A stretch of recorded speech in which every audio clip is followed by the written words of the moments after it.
பெறுபவர்களுக்கு ஒரு Rolls Royce car பரிசுன்னு அறிவிச்சிட்டார். சீக்கிரமா ஒரு கதை சொல்றேன். குருவாயூரப்பன் கோவிலில் நடந்ததா சொல்லுவாங்க. சில பேருக்கு தான் திருப்பி கொடுக்கணும்ன்ற எண்ணம் வருது. பேச்சுக்கே பேர் போனவங்க, அவங்க பேச்சுனா அவ்வளோ சூப்பராக இருக்கும். நானே ஒரு மிகப்பெரிய ரசிகை அப்படின்னு தான் சொல்லணும். அவங்களோட பேச்சில் சிரிக்கவும் வைப்பாங்க, சிந்திக்கவும் வைப்பாங்க. Let's welcome a very own Bharathi Bhaskar ma'am on to the stage please.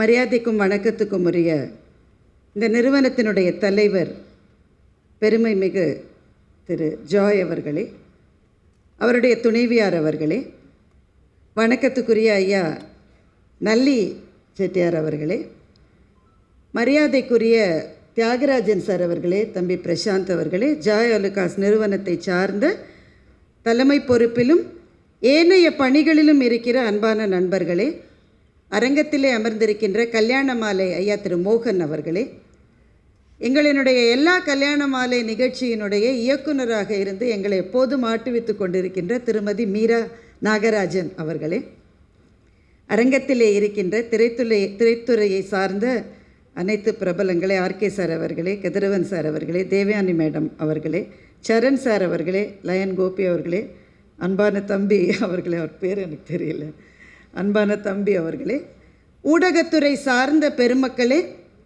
இந்த அரங்கத்திலே இருக்கின்ற அன்பு சொந்தங்களே, எல்லாருக்கும் என்னுடைய மிக பணிவான வணக்கங்கள். உங்களுக்கெல்லாம் கொஞ்சம் பயமாக இருக்குதுன்னு எனக்கு புரியுது. ஏன்னா எங்கள் நடுவரும் இல்லை பெல் அடிக்கிறதுக்கு. இவங்க எவ்வளோ நேரம் பேசுவாங்களோன்னு எல்லாருக்குமே கொஞ்சம் டென்ஷனாக இருக்குது. நான் ரொம்ப குறிப்பாக ஒரு 2 விஷயங்களை தான் இங்கே சொல்லணும்னு நான் நினைக்கிறேன். இது வள்ளுவர் கோட்டம் அரங்கத்தில் நாம் இருக்கோம். அதனால் ஒரு திருக்குறளில் ஆரம்பித்து ஒரு திருக்குறளில் முடிக்க போகிறேன், அவ்வளோதான் சொல்ல போகிறேன். எனக்கு நினைவுக்கு வருகிற முதல் திருக்குறள் நீங்கள் கேட்டிருப்பீங்க அநேகமாக. பெருக்கத்து வேண்டும் பணிவு, சிறிய சுருக்கத்து வேண்டும் உயர்வு அப்படின்னு ஒரு திருக்குறள் இருக்குது. என்ன பொருள்னா, ஒருத்தர் நல்லா வளர்ந்து பெரிய அதிகாரத்திலையோ வசதியிலையோ இருக்கிற போது பணிவாக தான் இருக்கணும் அப்படின்னு சொல்லிவிட்டு அடுத்த லைனில் வள்ளுவர் என்ன சொன்னார்னா, ஆனால் வளர்ந்து வர்றாங்க இல்லை, அப்போ என்ன வேணும்னா அப்போவும் மனசில் பணிவு வேணும், ஆனால் கொஞ்சம் உயர்வு, நான் கூட பெரிய ஆள் தான் அப்படின்னு சொல்லணும். சொல்லலைன்னா என்ன ஆகும், உங்கள் எல்லாருக்கும் தெரியும், ஏறி மிதிச்சிருவாங்க. எனக்கு ரொம்ப பிடிச்ச குறள் அது. சார் அவர்கள் எழுதிய தங்க மகன் அந்த புத்தகத்தை பற்றி தியாகராஜன் சாரும் மென்ஷன் பண்ணாங்க. அது படிக்காதவங்க கொஞ்சம் தயவு செஞ்சு படிங்க. அது வாழ்க்கையை பற்றி சில பார்வைகளை அது கொடுக்கும். அந்த புத்தகத்தை படிக்கிற போது தான் சாரை பற்றி அந்த வாழ்க்கையை பற்றி எனக்கு ஒரு அறிமுகம் கிடைச்சிது. நான் இப்போ சொன்ன 2மே அதில் இருந்தது. பணிவு என்பதை நீங்களே இங்கே பார்த்தீங்க. ஒரு நிகழ்ச்சி, அது அவருடைய நிகழ்ச்சி, 50 பேருக்கு வீடு வழங்கப்பட இருக்கிறது.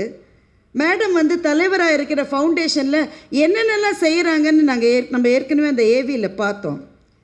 அப்படி இருக்கிறவங்க குறைஞ்சது ஒரு 25 நிமிஷமாவது பேச வேணாம். ஒரு 2 நிமிஷத்தில் பேசி முடித்த ஒரே சேர்மன் எனக்கு தெரிஞ்ச அவர் தான். அந்த அளவு. என்ன இவ்வளோ கம்மியாக கைத்தட்டுறீங்க நீங்கள்? எனக்கு இல்லை, இது அவருக்கு. பணிவு என்பதே அவர். ஏன்னா வளர்ந்து வருகிற சூழலில் இது நமக்கு தெரியும். அதற்கு முன்னாடி ஒரு நிகழ்ச்சியை தங்க மகன் புத்தகத்தில் எழுதியிருக்கார். ரொம்ப சீக்கிரமாக அதை சொல்ல போகிறேன். சார் அப்போவுமே ஒரு தொழிலதிபர் தான், ஆனால் இந்த அளவு பிரம்மாண்டமான வளர்ச்சி அடைவதற்கு ஒரு 2-3 ஸ்டேஜ் முன்னாடின்னு வச்சுக்கோங்களேன். அப்போ துபாயில் இருந்திருக்காரு. ஒரு ஃப்ரெண்டை பார்க்குறதுக்காக ரோல்ஸ் ராய்ஸ் ஷோரூம் வாசலில் மீட் பண்ணலான்னு சொல்லியிருக்காங்க. அப்படி சொல்லுவோம் தானே, இந்த ஷோரூம் வாசலில் மீட் பண்ணலாம்ப்பான். சார் கொஞ்சம் முன்னாடியே போயிட்டார். அந்த ஃப்ரெண்டு கொஞ்சம் லேட்டாக வர்றார். சார் சும்மா தானே நிற்கிறோன்னு சொல்லி அவர் அங்கே இருக்கிற ஒரு ரோல்ஸ் ராய்ஸ் காரை போய் இவர் பார்த்துருக்கார்.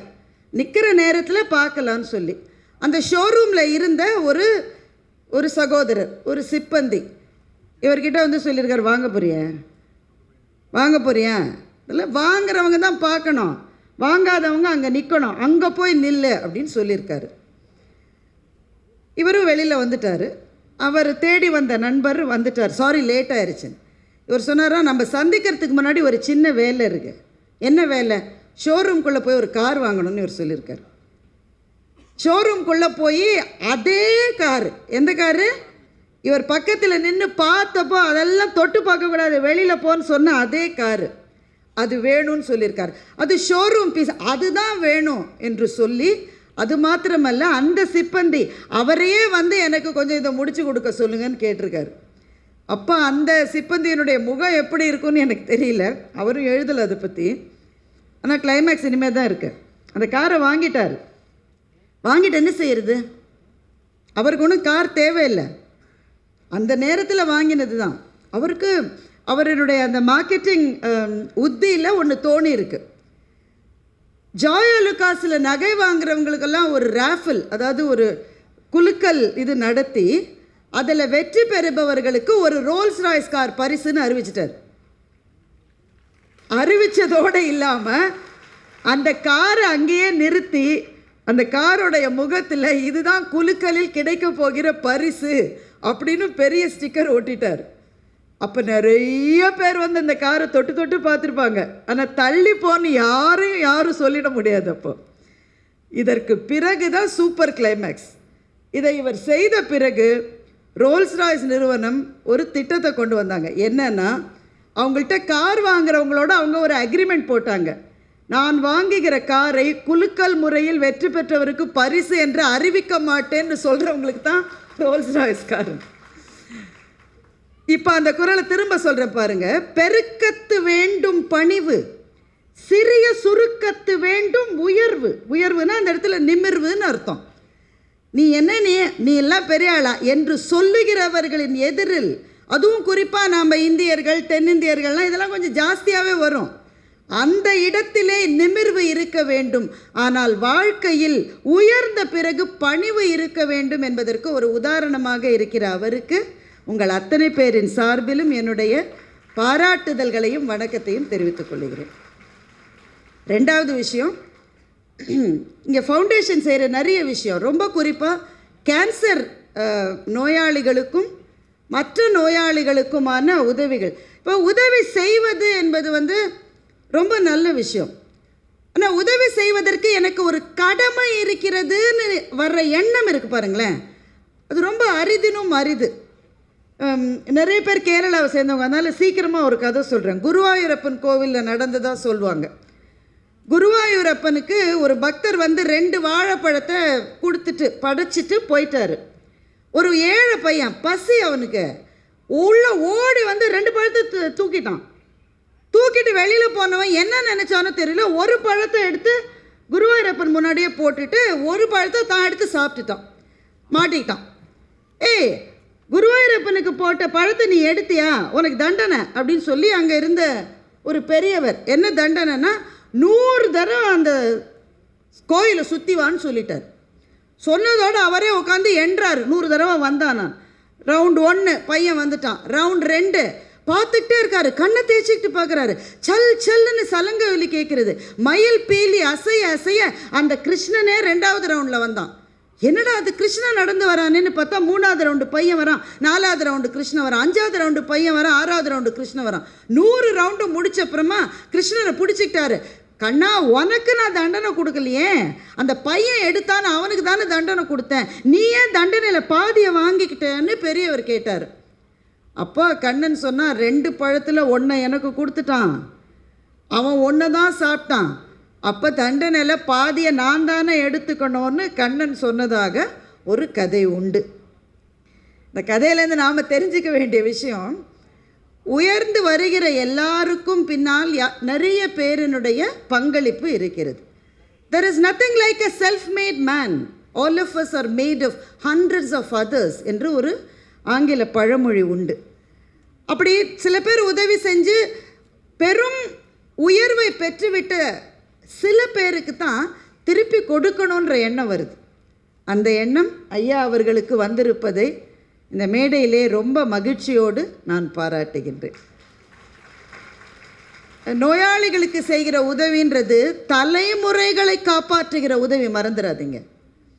நோய் வந்துருச்சு, அதிலிருந்து மீண்டு வருகிற அளவு வசதி இல்லைன்ற உங்களுக்கு செய்கிற உதவி இருக்கு பாருங்க, உங்களுக்கு மன நிம்மதியை மாத்திரம் தராது, அது தலைமுறையை காக்கும் என்ற நம்பிக்கை நம்முடைய மண்ணில் உண்டு.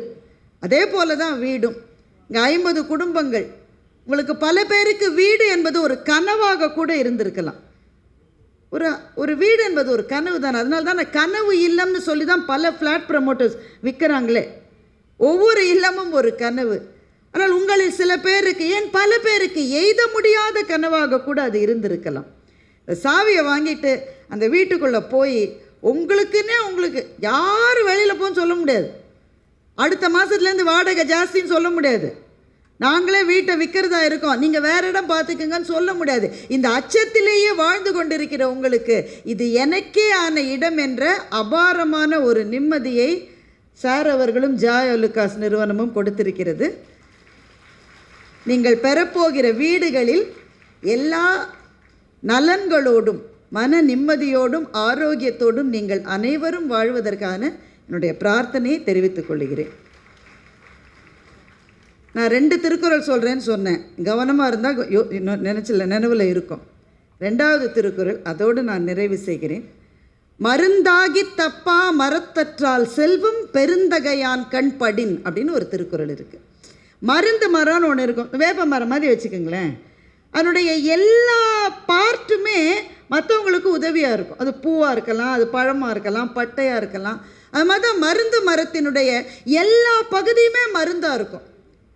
நல்ல உள்ளம் கொண்ட ஒருவனிடம் செல்வம் சேருகிற போது அது மருந்து மரம் மாதிரி இந்த சமூகத்துக்கே அது பயன்படும் என்று வள்ளுவர் சொன்னார்.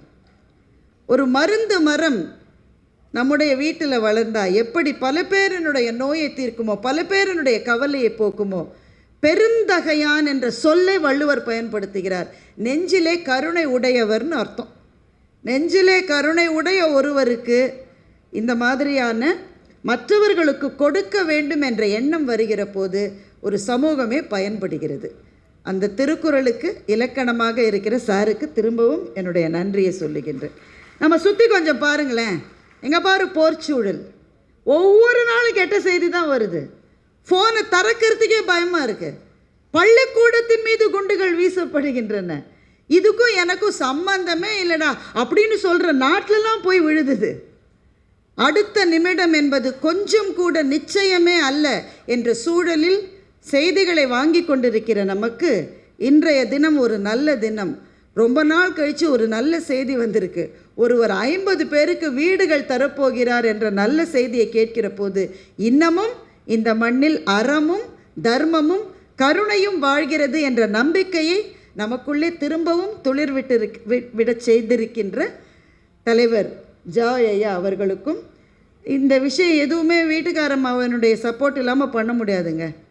அவங்களுடைய உற்ற துணை இருந்தால்தான் மற்றவர்களுக்கு கொடுப்பது என்பது சாத்தியமாகும்.